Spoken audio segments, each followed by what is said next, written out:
Hello students, this is Rajindra coaching classes and I am your maths teacher. बच्चों, आज हम लोग सॉल्व करने जा रहे हैं एक्सरसाइज 8.4 के क्वेश्चन नंबर 5 का 10th पार्ट। ठीक है बच्चों, ये क्वेश्चन आपको देखो 3 पार्ट्स में गिवन है ना। इसमें आपको फर्स्ट पार्ट को सॉल्व करके थर्ड के इक्वल करना है और सेकंड पार्ट को भी सॉल्व करके थर्ड पार्ट के इक्वल करना है। ठीक है, जैसा हम लोगों ने चैप्टर सॉल्व करने से पहले एक बार डिस्कस किया हुआ है कि अगर क्वेश्चन आपको टू प्रूव वाले जो क्वेश्चन है वो स्क्वायर की फॉर्म में गिवन है तो आपको स्क्वायर वाली आइडेंटिटीज यूज करनी है, नॉन स्क्वायर फॉर्म में गिवन है तो आपको नॉन स्क्वायर आइडेंटिटीज यूज करनी है।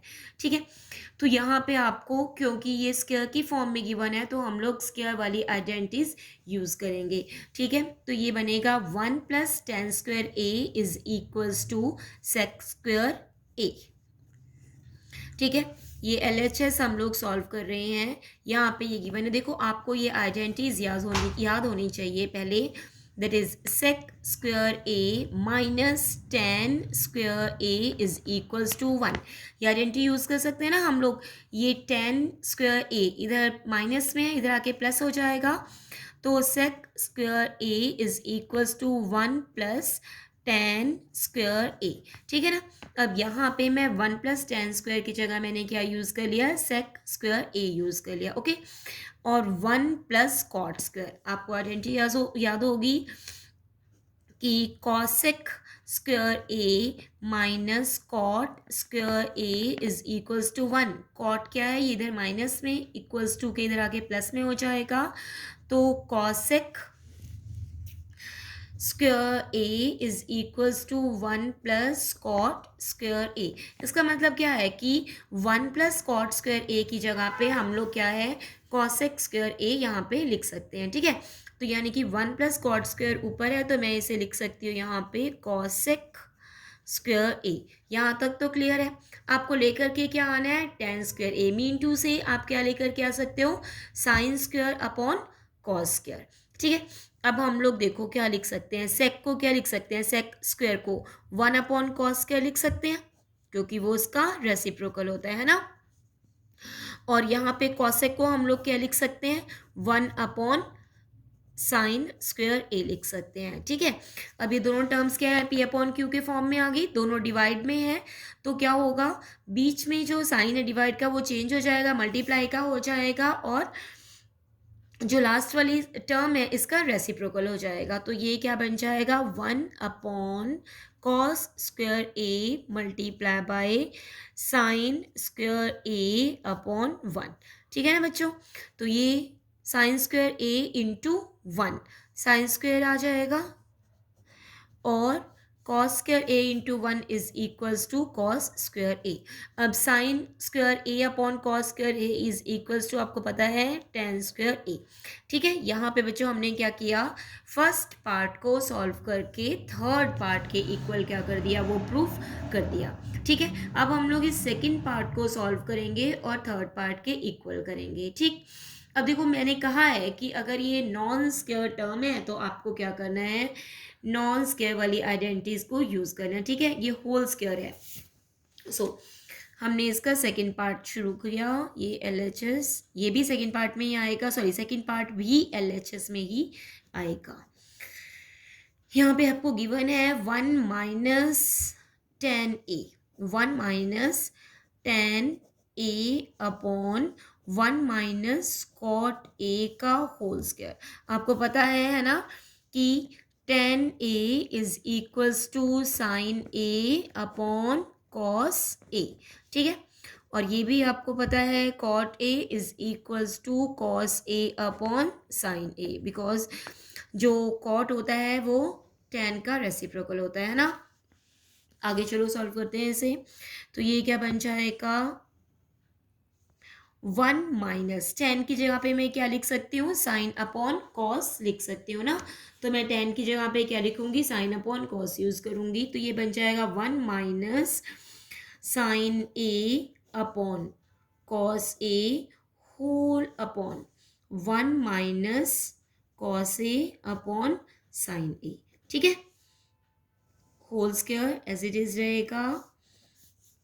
अब इसको हम लोग सॉल्व करेंगे, एलसीएम लेंगे, इसमें अपॉन 1, इसमें भी अपॉन 1 करेंगे तो 1 और कॉस ए का एलसीएम क्या आएगा, कॉस ए आएगा, ठीक है। और यहाँ पे 1 के साथ में कॉस क्या हो जाएगा, ये मल्टीप्लाई हो जाएगा, cos A minus sine A upon में डिनोमिनेटर का एलसीएम लेंगे तो ये 1 और साइन ए का एलसीएम क्या आएगा, साइन ए आएगा, सॉरी थोड़ा नीचे लिख लेते हैं, साइन ए आएगा और यहाँ पे 1 के साथ में साइन ए मल्टीप्लाई हो जाएगा और cos A as it is रहेगा, क्योंकि जो एलसीएम है ना वही क्या है, डिनोमिनेटर। जब ऐसा होता है ना तो न्यूमरेटर विल रिमेन सेम, इसमें कोई चेंज नहीं आता, whole square as it is बना रहेगा, ठीक है। अब क्या है, फिर वही आ गया क्वेश्चन, पी अपॉन क्यू के फॉर्म में आ गया, दोनों डिवाइड में है तो नीचे वाले टर्म का रेसिप्रोकल हो जाएगा और डिवाइड का साइन मल्टीप्लाई में कन्वर्ट हो जाएगा, ठीक है ना, याद है ना कि समझाऊँ यहाँ पे, एक बार देख लो। जैसे आपको गिवन है 3/4 डिवाइड बाय 4/3, तो आप क्या कर दोगे, बीच में फर्स्ट टर्म तो सेम रहने वाली है, यहाँ पे डिवाइड के साइन को किस में कन्वर्ट कर देंगे, मल्टीप्लाई में, और इस टर्म का क्या हो जाएगा, रेसिप्रोकल हो जाएगा, इट बिकम्स 3/4। और अगर तो इसमें कटिंग होती है तो आप करो, नहीं तो सिंपल न्यूमरेटर को न्यूमरेटर से मल्टीप्लाई कर दो और डिनोमिनेटर को डिनोमिनेटर से मल्टीप्लाई कर दो, ठीक है। तो अब यहाँ पे भी हम लोग यही प्रोसीजर यूज़ करेंगे, इसमें क्या हो जाएगा, cos A minus sine A upon cos A whole upon sine A minus cos A. तो चलो बच्चों, अब हम लोग क्या करेंगे, जैसा ये हम लोगों ने पहले कर लिया है ना, यहाँ पे मैंने आपको समझा दिया कि अगर पी अपॉन क्यू के फॉर्म में होते हैं तो टर्म्स होती हैं तो उनको हम लोग क्या करते हैं, डिवाइड के साइन को मल्टीप्लाई में कन्वर्ट करके डिनोमिनेटर का क्या करते हैं, ये रेसिप्रोकल कर देते हैं, ठीक है। तो अब हम लोग क्या करेंगे, अब इसको ना, इस प्रॉपर्टी को इस क्वेश्चन में क्या करेंगे, यूज़ करेंगे, ठीक है। तो ये क्या बन जाएगा, cos A minus sine A upon cos A, तो ऐसे ही रहेगा, cos A minus sine A upon cos A as it is रहेगा। अब ये टर्म देखो बच्चों, यहाँ पे जो ये टर्म थी ना, है ना, ये नीचे वाली, ये रेसिप्रोकल होकर के डिवाइड का ये खत्म हो जाएगा और मल्टीप्लाई बन जाएगा, ठीक है।